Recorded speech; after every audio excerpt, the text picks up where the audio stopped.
বছর ঘুরে আজকে আবারও সেই দিনটা চলে এসছে আমাদের কালীতলা মায়ের পুজো। আজকে আর মায়ের পুজো হবে, উপোস থাকবো না সেটা তো হতেই পারে না। তো বিকালবেলা চলে এসেছিলাম মায়ের প্রসাদ দিতে, মানে মিষ্টি আনা, সন্দেশ আনা হয়েছিল আর কিছু ফল, তো সেগুলো এইখানটায় দিয়ে প্রদীপ জ্বালিয়ে তারপরে আবার বাড়িতে গেছিলাম, প্রদীপ না সরি মোমবাতি। তারপরে রাত্রেবেলা উপোস থাকার জন্য আবারও রেডি হয়ে গেছে, দেখতেই পাচ্ছ।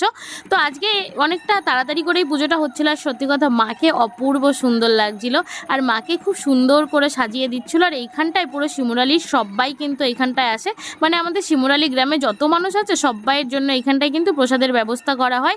সবাই একসঙ্গে এখানটায় পুজোও করে, আর সত্যি কথা বলতে প্রত্যেক বছর এই পুজোটা করে অনেক অনেক বেশি ভালো লাগে।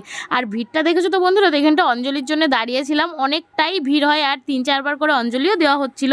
তো এখানে ফাইনালি অঞ্জলি দিয়ে বাড়িতে এসে আবার মাকে আর আমার শ্বশুরমশাইকে ডেকে এনেছিলাম, মাকে মানে আমার মা এসেছিল। তো এইখানটায় আবার সবাই প্রসাদ খেতে এসেছিলাম, আর এইখানটায় দেখো বাতাসাও ছড়ানো হচ্ছিল। তারপরে মায়ের দর্শন করে প্রসাদ খেয়ে বাড়িতে চলে গেছিলাম। তো কেমন লাগলো তোমরা বল।